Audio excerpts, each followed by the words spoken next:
Good, because maybe I think I sent something earlier last night. So of course it is the magical world of Zoom, and it is from time to time it's live radio. It's a little bumpy, but you know what? It's kind of like football. Got to make the adjustments. You got to make the reads, and someone who knows all about that because he's on the other side, hoping you don't make the adjustment, so he can feast on the quarterback or a running back who gets the ball, who didn't realize in that scheme that he was getting the ball, and Henoc is there to take his head off. That's what we love about him, and so much more. And should I say also, Henoc, Mississauga's own. So thank you so much for joining us on the show, my friend. I really appreciate this. Thank you. Thank you. Sorry for being late, Mike. Thank you so much for having me. I'm excited to be here.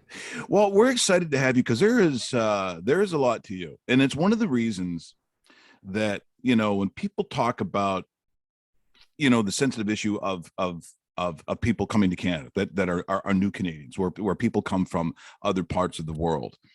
And as I've always said, my dad's a longtime teacher and coach. He was church organist and choir director. I mean, he's probably the most amazing guy that I've ever known, and still continues to be that way. To understand embracing people, to give them a chance to make their lives better. If they make their lives better, the odds are, Henoc, they're making your world better, and Canada better, and the town they move to better. And your family coming from the Congo, a remarkable story. And when you look at what your brothers have done, you look at what you're doing in your community with, your wife and your kids, and it has made our world better. This is why you embrace people who are different than you in making your community better, because certainly the Muamba family has made this place better. Oh, thank you so much. Thank you so much. But everything you said is totally right, Mike. My mom always says you're blessed to be a blessing. And the idea that you don't always know, or you don't have to know who you can bless, is a beauty and is one of the greatest secrets in life. And but like you said, Mike, when you're able to do that for people you don't know, and the hardest thing, like you said, Mike, is doing something great or helping someone that you may not know is one of the greatest blessings you can actually do. It's one of the greatest acts of service, I believe, that you can actually make. Well, you're here this morning. We're talking about the Leukemia and Lymphoma the Society of Canada. Now, why your involvement? What is the story? Man, okay, so it's right on topic. The main reason why I was I'm involved with it. So I was approached with by the LLSC, and they had no idea what my leukemia, my cancer experience ever was. And the truth is, I didn't really, and I was blessed enough to be able to say that I never really had a very direct experience or impact as far as someone that I knew that was impacted by cancer. And so they approached me, and I jumped at the opportunity. The reason being, my wife and I have been married. We're almost getting on 5 years now. And when we were getting to know one another, and I was at the time in university, I went to university out in Eastern Canada at St. FX, yes. And she was in Toronto at U of T. And so we're getting to know one another. We're a long distance. We met, in Mississauga, but we're getting to know one another. And as we proceed, she always would tell me, and I would see her every once in a while whenever I'd come back, from St. FX, and it would be quick. But she would always tell me, Henoc, you remind me of my sister. You remind me of my sister. And I'm getting to know her, and she would always tell me about her sister and how great she was, how amazing of a woman she actually was. And it turns out a few years later, and over the years, my wife would try and get us to meet, but she was so busy, and I was busy, and I was coming in and out. And my sister-in-law was also, and at the time, my girlfriend's sister, she had moved away to the US, but always coming back. And finally, it turns out that she ended up having leukemia. And obviously it was fatal, stage 4 at the time that it was, discovered. And so my wife would always tell me about how much I reminded her of her sister. And this woman was an amazing woman, Mike. She made everybody feel special. In fact, one of the reasons why she always impacted my life, I remember after my wife went to her funeral, and I wasn't able to make that as my career was just getting started and I was away. My wife came back and she said, Henoc, it was the most beautiful thing ever. It was an amazing funeral. It wasn't gigantic. There wasn't too many people. However, everyone that was there attested to how amazing she was, how much love she shared, how she made everybody feel special. And I mean, Mike, tall people, short people, large, small, thin, wide, you name it, they were there. Wearing hijabs. You talked about your father being, in the church, but she, we're a Christian family, and she also was Christian, but there were people wearing hijabs, people that were Hindus, people that were Sikh, and all of them attested to the love that she shared with them, how special she made them feel. And so I remember when she was telling me that, it always made me, and every time we talk about it, it always makes us analyze our lives. Are we living the way that Cecilia, was her name, lived her life? Do we make people, because sometimes, Mike, it's easy to go and reach out to people that people that look like you, people that sound like you, right? It's as hard as it is, but those acts of service, it's easier to do with people that you love, people that look like you. But the challenge then comes, okay, well, will you be able to extend a hand? Will you be able to share love with someone that doesn't maybe look like you, with someone that might not sound like you, right? And that's what Cecilia was able to do. And she would impact people that didn't look like her, but she impacted my life, and I never even got to meet her. And so when the LLSC reached out to me, I jumped at the occasion because I knew what this horrible disease had done to her life and how it took her away, and really prematurely. She was only at the age of 33. So obviously extremely and far too young.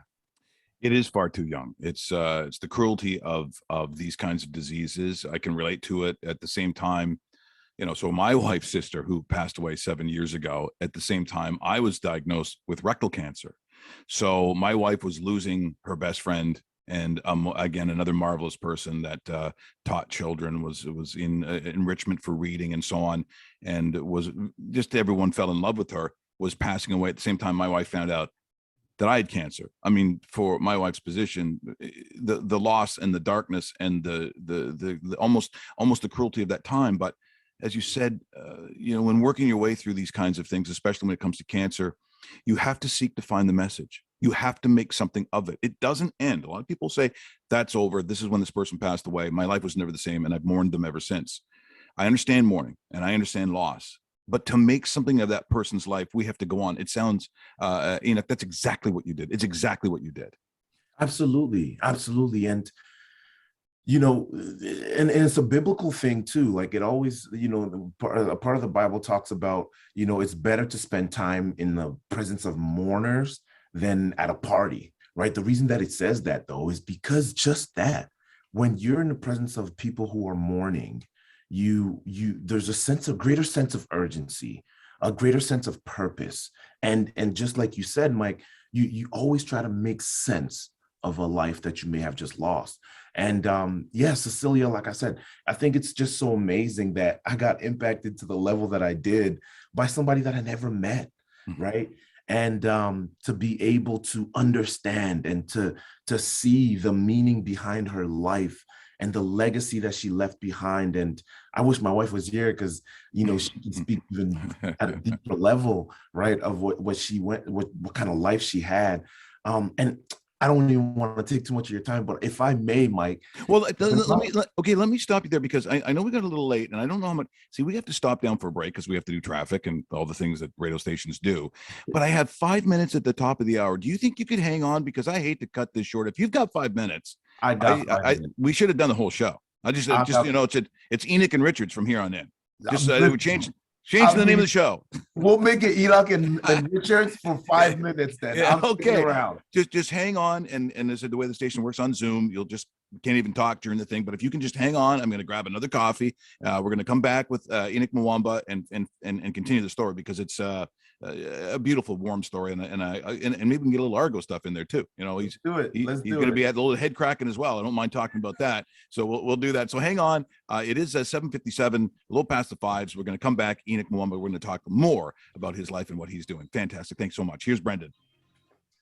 Newstalk Sauga 960 is the new home for Raw Mike Richards. Brought to you by Bell Lifestyle Products. Also streaming live on sauga960.ca. And now, from the Bell Lifestyle Studio, here's Mike. It is 8 o'clock as we continue in the virtual studio, brought to you by Bell Lifestyle Studios with Henoc Muamba. We were talking about his work right now with the Leukemia and Lymphoma Society of Canada, and his connection with it due to his wife's sister. And you know, one of the really difficult stories when you start relaying some of the stories revolving around cancer is how you find out. And sometimes, it was what I tell men, they have to have a colonoscopy. You have to get checked once you're past 40. If in your family, you don't want to go through. I'm one of the lucky ones, and it still wasn't the easiest fight. As you know, it's the better part of 7 years now, and I'm still not quite done yet. There still is more tinkering that they will have to do. You get yourself checked, 15 minutes, peace of mind. It is a lifetime of security that you get from a very short period of time. But how you find out, if you're like a lot of guys, and I was never hurt, I was never sick, so I was like how most men see themselves, is sort of a lower level superhero, right? You can play sports, you can do whatever, doesn't matter. I never missed a day, that kind of thing. It almost killed me. I almost waited too long. So you want to get this stuff done. And so as we return to Henoc Muamba, so how did your wife's sister find out? How did that happen for her? So it was abrupt. Again, I was away. My career was just getting started. I got drafted in the CFL in 2011, right? My career was just kicking off, and we went from having a long distance relationship and starting to establish these things. And that's a whole nother topic for another day. But then I get drafted out of Nova Scotia, right? Grew up in Mississauga. And, you know, the first team that I play for professionally is in Winnipeg, Manitoba, right, of all places. And so I'm away, and again, same thing. I come back, obviously, every once in a while, and I have some games, but I still don't get a chance to meet Cecilia. I always hear about her. And, you know, social media at the time wasn't as huge as it is. I'm dating myself now. I feel like I'm making myself sound old, but it wasn't as popular as it is today. But so I never really got a chance to speak with and spend time at all with Cecilia.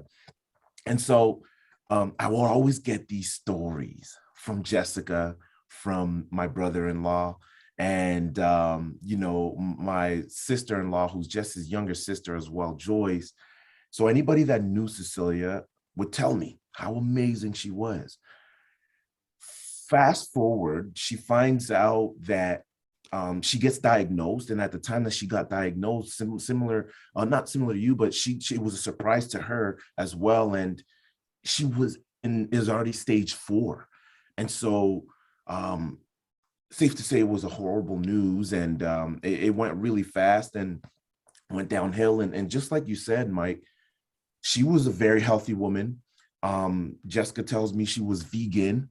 And this is back in 2011, 2012. She was vegan way before it was made so popular. That's right. She didn't want to use microwaves. I mean, you name it, she was doing it. And still she found out, and it went rapidly after the diagnosis. And like I mentioned earlier, at the age of 33, literally she passed at 32, but was pronounced, dead at 33. And so that's how fast it happened. But I wanted to the story that I wanted to say was my daughter, our oldest daughter, Jess, my wife and I, is 4 years old. Our oldest daughter, Thea, she's a treat. I need to get her on the show one of these days. We'll do that another time. But so our oldest daughter is 4 years old. And the day that at the time that she was born, one of my uncles, who was at the time, he owned a business, and He's since moved to South Africa, but he owned his business and he was here. And he would, so he came to visit and he had never met Jess, but he meets my wife and he meets her. The moment he meets her, he says, "Your smile looks familiar." And Jess says, "Are you talking about my sister? My sister, some people say we look alike." And she said, "No, not her." And she says, and my uncle says, "But did you have another sister?" And right away, my wife knew, and she says, "Cecilia," and they simultaneously say her name, and they say, "Cecilia," and my wife obviously breaks down, and he starts to talk about how amazing of a woman she was, how she was one of his best employees, and how great of an energy always she had, and how great she made people feel, and how awesome she was, how hardworking she was. And obviously after a while she was growing and she was transitioning into another position. He said it was bittersweet because he wanted to keep her, but he knew that it was good for her to grow and to go elsewhere. But it was just such a eye-opening moment because it wasn't stories that my wife was telling me anymore. It was my uncle, and we never talked about it. And he attested to the same things that I would hear from other people. It's incredible. Now, I know we're going to get crunched for time here. I know we get about 60 seconds, but what's the mantra for your campaign? The mantra for my campaign, and real quick, is be the one. Be the one is the idea that, I've been a pro now for 11 years now. And every once in a while, probably once a year, I'll say to my team, and I'll have a time where I'll say, "Guys, look, the play doesn't care who makes it, right? You just have to make it. When your opportunity comes, make the play." And so be the one is a call to action for anybody to also make the play similarly in their life. And this campaign is the opportunity that anybody has to make a play. And so it's not about the play, or it's not about who makes it. You can't wait for somebody else to make the play. You don't wait for Mike to make the play. Don't wait for Henoc to make the play. This campaign is an opportunity for you to be the one. And so it doesn't matter what kind of contribution you make. Sometimes it could be intimidating. Can I make a contribution? Can I make help this battle against cancer? But the truth is, just like in a football game, it doesn't matter what kind of play you make and which player you are. If you're the 46th player on the roster or the top player on the team, any contribution to the game matters. And in the same way, be the one, because any contribution to this battle against cancer absolutely matters. Well, let me just I think you called them the LLCS. The LLSC, that's right. Yeah, you know what? They made a good choice. They you got pick number one again, because you deserve it. Look, I know we have to run, and but you know what? We'll do this again too. If you're ever around, we're big CFL fans here anyway. But here in Mississauga, where it's a new radio station, they've not done this beforehand. I've never worked at a station this small in my life, but you know what? It's these kinds of stories that make it, and you do make. I think for people listening here this morning, Mississauga proud, and you make the league proud, you make your family proud, and these are the kinds of stories, and you're the kinds of people that I love to associate with. So do me a favor, and maybe if I send something down the road, we could do this again. You can put your wife on, your daughter can come on and steal the show. We'd love to have you on because you feel part of family already. You got to be careful now. She is the treat, and she might try and steal your job, Mike. Loves the mic. That is absolutely fantastic. Henoc, you take care, and we'll talk to you again real soon, and appreciate this here this morning. Thank you so much, Mike. That is Henoc Muamba, now with the Toronto Argos, which is really kind of cool, talking about the Leukemia and Lymphoma Society of Canada, his story and what they are doing. But boy, that was great today. I know we had to squeeze some